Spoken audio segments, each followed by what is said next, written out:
हर हर महादेव दोस्तों। आज हम आपको एक कथा का श्रवण करा रहे हैं जो सुनने मात्र से आपके जीवन में सुख संपत्ति और धन की वर्षा होगी। तो चलिए कथा को प्रारंभ करते हैं। भक्त देवों के देव महादेव बहुत ही भोले माने जाते हैं, इसलिए उनका एक नाम भोलेनाथ भी है।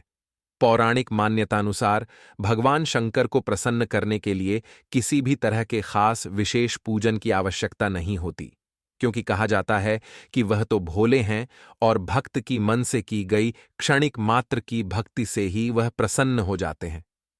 अगर आप भी शिव की भक्ति और कृपा पाने के लिए सावन के सोमवार का व्रत करते हैं तो इस कथा से भोलेनाथ को प्रसन्न कर सकते हैं। इस कथा के बिना अधूरा है सोमवार का व्रत। भगवान शिव पूरी करेंगे सभी इच्छाएं। सोमवार व्रत काता। सोमवार के व्रत को लेकर मान्यता है कि इस व्रत को करने से भगवान शिव अपनी भक्तों की मुराद जल्दी पूरी करते हैं। सोमवार का दिन भगवान शिव को समर्पित है, इसलिए इस दिन भगवान शिव की पूजा और व्रत करने का महत्व और ज्यादा बढ़ जाता है। यदि आप सोमवार के व्रत करते हैं तो आपको सोमवार व्रत कथा पढ़ना बेहद जरूरी है, क्योंकि इसके बिना आपका व्रत अधूरा माना जाता है। आइए जानते हैं सोमवार व्रत कथा। एक बार किसी एक नगर में एक साहूकार था। उसके घर में धन की कोई कमी नहीं थी, लेकिन कोई संतान न होने के कारण वह बहुत दुखी था। संतान प्राप्ति के लिए वह हर सोमवार को व्रत रखता था और पूरी श्रद्धा के साथ शिव मंदिर जाकर भगवान शिव और माता पार्वती की पूजा करता था। उसकी भक्ति देखकर एक दिन मां पार्वती प्रसन्न होकर भगवान शिव से साहूकार की मनोकामना पूर्ण करने का निवेदन किया। पार्वती जी के आग्रह पर भगवान शिव ने कहा कि हे पार्वती, इस संसार में हर प्राणी को उसके कर्मों का फल मिलता है और जिसके भाग्य में जो हो उसे भोगना ही पड़ता है। लेकिन पार्वती जी ने साहूकार की भक्ति देखकर उसकी मनोकामना पूर्ण करने की इच्छा व्यक्त की। माता पार्वती के आग्रह पर शिवजी ने साहूकार को पुत्र प्राप्ति का वरदान तो दिया, लेकिन उन्होंने बताया कि यह बालक 12 वर्ष तक ही जीवित रहेगा। माता पार्वती और भगवान शिव की बातचीत को साहूकार सुन रहा था, इसलिए उसे ना तो इस बात की खुशी थी और ना ही दुख। वह पहले की भांति शिवजी की पूजा करता रहा। कुछ समय के बाद साहूकार की पत्नी ने एक पुत्र को जन्म दिया। जब वह बालक 11 वर्ष का हुआ तो उसे पढ़ने के लिए काशी भेज दिया गया। साहूकार ने पुत्र के मामा को बुलाकर उसे बहुत सारा धन देते हुए कहा कि तुम इस बालक को काशी विद्या प्राप्ति के लिए ले जाओ। तुम लोग रास्ते में यज्ञ कराते जाना और ब्राह्मणों को भोजन दक्षिणा देते हुए जाना। दोनों मामा भांजे इसी तरह यज्ञ कराते और ब्राह्मणों को दान दक्षिणा देते काशी नगरी निकल पड़े। इस दौरान रात में एक नगर पड्डित था, जहां नगर के राजा की कन्या का विवाह था, लेकिन जिस राजकुमार से उसका विवाह होने वाला था वह एक आंख से काना था। राजकुमार के पिता ने अपने पुत्र के काना होने की बात को छुपाने के लिए सोचा, क्यों न उसने साहूकार के पुत्र को दूल्हा बनाकर राजकुमारी से विवाह करा दूं। विवाह के बाद इसको धन देकर विदा कर दूंगा और राजकुमारी को अपने नगर ले जाऊंगा।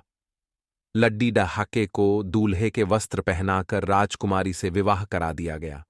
साहूकार का पुत्र ईमानदार था।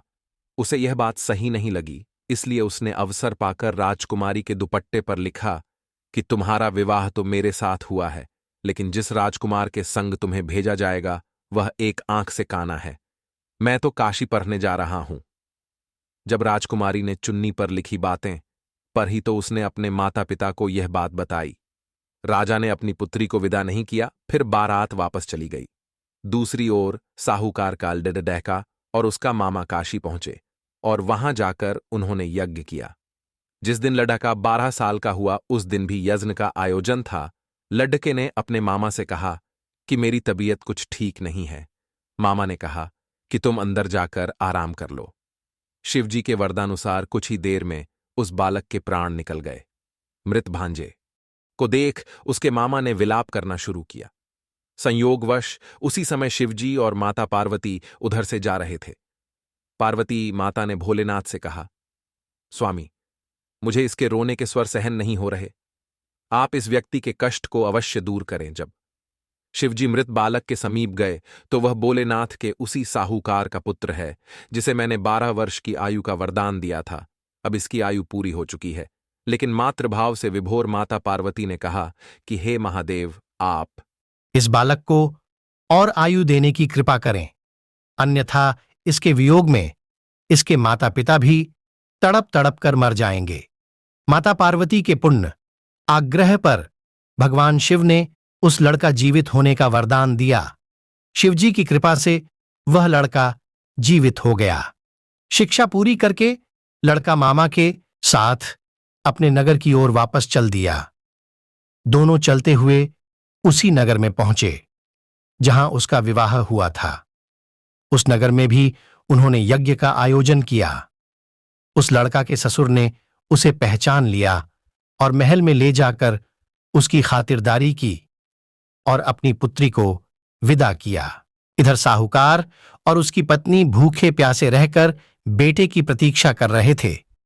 उन्होंने प्रण कर रखा था कि यदि उन्हें अपने बेटे की मृत्यु का समाचार मिला तो वह भी प्राण त्याग देंगे, परंतु अपने बेटे के जीवित होने का समाचार पाकर वह बेहद प्रसन्न हुए। उसी रात भगवान शिव ने साहूकार के सपने में आकर कहा, हे श्रेष्ठी, मैंने तेरे सोमवार के व्रत करने और व्रत कथा सुनने से प्रसन्न होकर तेरे पुत्र को लंबी आयु प्रदान की है। इसी प्रकार जो कोई भी सोमवार को व्रत करता है या कथा सुनता और पढ़ता है, उसके सभी दुख दूर होते हैं और उनकी सभी मनोकामनाएं पूर्ण होती है। इस कथा के बिना अधूरा है। सोमवार का व्रत भगवान शिव पूरी करेंगे सभी इच्छाएं।